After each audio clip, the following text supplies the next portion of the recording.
Cordiais saudações, eu sou o professor Fernando e bem-vindos ao meu canal Geografia Hoje. E também bem-vindos a esta subseção de Filosofia. E hoje eu vou falar sobre a navalha de Ockham, tá? Eu já tenho um vídeo da navalha de Ockham, que é um vídeo curto, um short, que se vocês quiserem assistir, vocês podem clicar em algum lugar da tela que vai aparecer o card aí.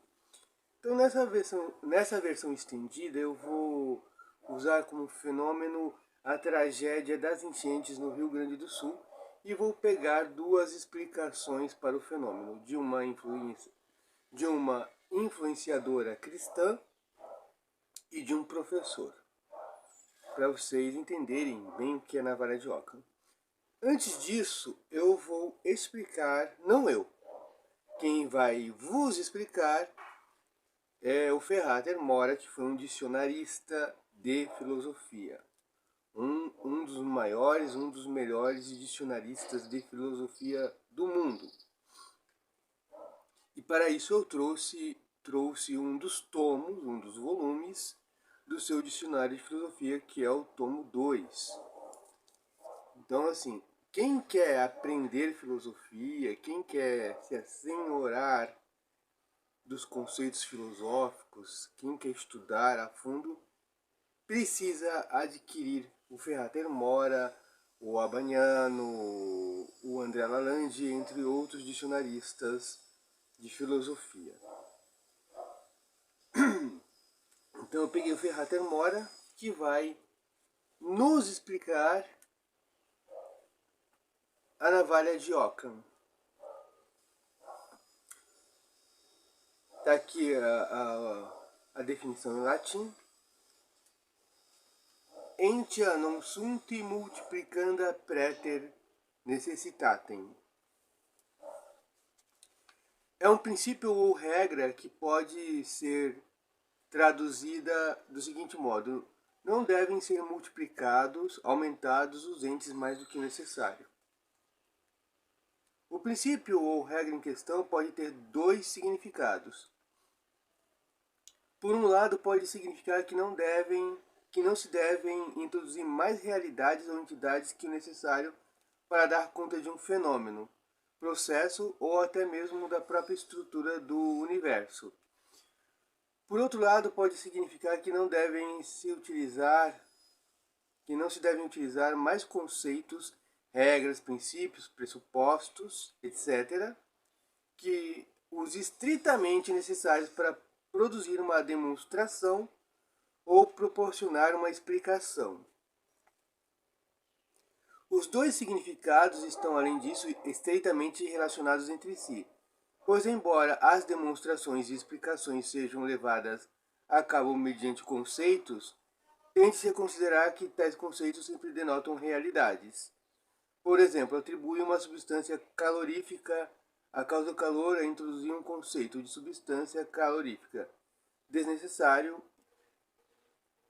Isso por ao mesmo tempo que há uma realidade denotada pelo conceito, a realidade de substância calorífica. Entretanto, é possível dar uma interpretação estritamente conceitual da regra em questão. Nesse caso, a regra recomenda que, dadas duas explicações possíveis de uma realidade, processo, fenômeno, etc., deve-se escolher a explicação que tenha o menor número possível de conceitos, ou, em outros termos, a explicação mais simples. Tratamos essa regra no verbete economia, princípio da economia do pensamento. Também de alguns dos aspectos no verbete ação, princípio da menor. Aqui nos limitaremos a proporcionar alguns dados sobre a origem histórica da regra e sobre diversas variantes em sua formulação. Durante muito tempo, a fórmula entia non sunt multiplicanda praeter necessitatem foi atribuída a Guilherme de Ockham. Por esse motivo, alguns autores, por exemplo Bertrand Russell, chamaram a regra expressa nessa fórmula de o cutelo ou a navalha de Ockham. Mas nos textos de Ockham não se encontra a fórmula em questão. Encontram-se fórmulas similares, como as seguintes: pluralitas non est ponenda sine necessitate.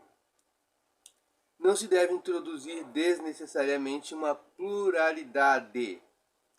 E frustra fite per plura quo potens fiere per falsiora. Vão fazer com mais o que pode ser feito com menos.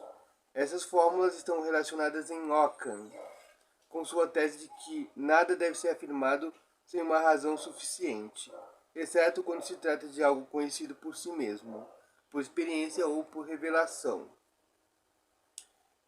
Philotheus Boehner declarou que o mais antigo filósofo escolástico no qual se encontra uma fórmula similar a qualquer das indicadas é Odon Rigaldo, em seu Commentarium super Sententias.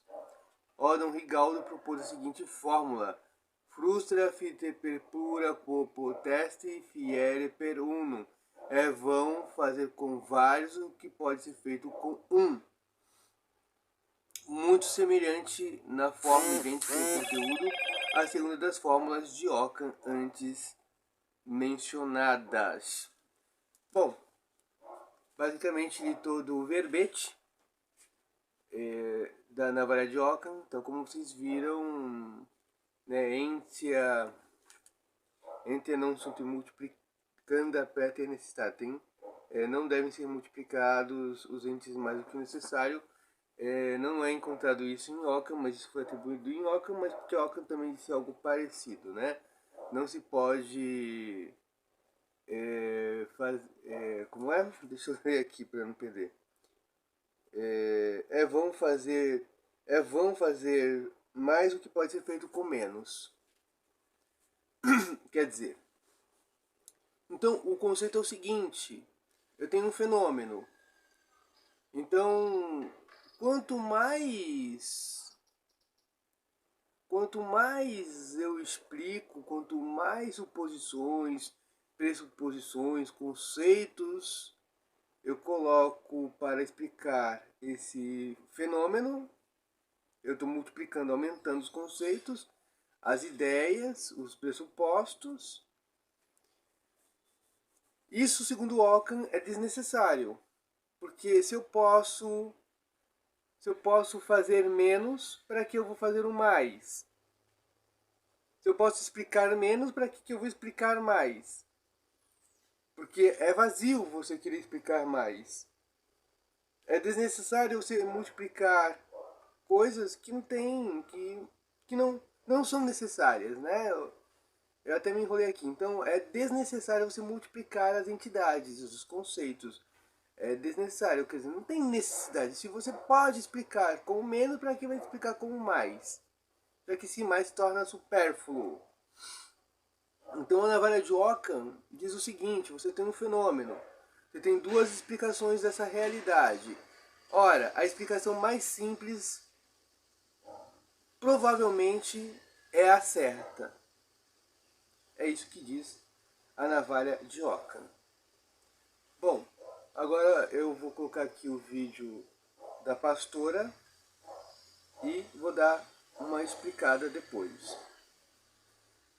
Você está descendo com a sua ira total. Eu não sei se vocês sabem, mas o estado do Rio Grande do Sul, ele é um dos estados com maior número de terreiros de macumba. É o maior número, mais do que a Bahia. E já vinham em algumas, eu estava vendo ontem, em algumas igrejas, alguns profetas já estavam anunciando em janeiro, fevereiro, sobre algo que ia acontecer no Rio Grande do Sul, devido à ira de Deus mesmo. Então, as pessoas estão brincando, e muitos inocentes pagam o preço junto. Infelizmente. E misturando aquilo que é santo. Deus é santo. E não há um Deus maior que Ele. E aí as pessoas estão abusando disso. Vocês podem ter certeza que Deus não divide sua honra com ninguém. Não divide. Isso vai ter consequência. Está tendo as consequências aí, né, o que está acontecendo no estado do Rio Grande do Sul. O que foi o Rio Grande do Sul? Por que não foi o estado de Santa Catarina? Olha, o que cometer tantas cidades ao mesmo tempo.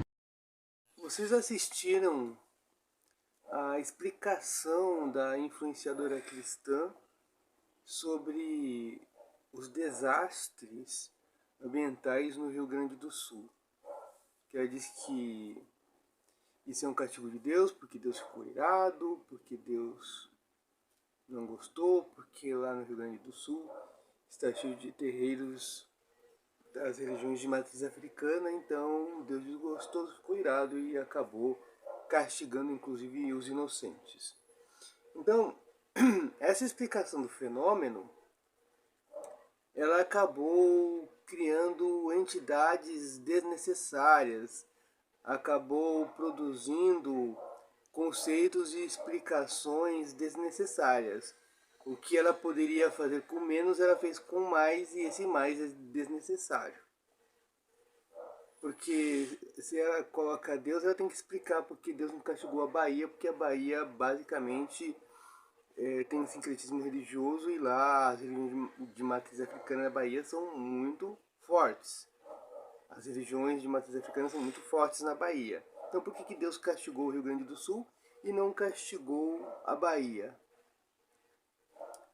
E por que Deus castigou? Então ela teria que dar uma outra explicação, dar uma explicação sobre porque Deus castigou um estado e não castigou o outro.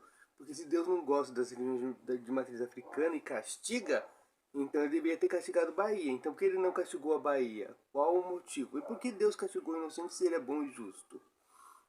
Então ficam essas perguntas sem explicações, e ela teria que dar outras explicações para salvar a primeira explicação de que Deus castigou o Rio Grande do Sul.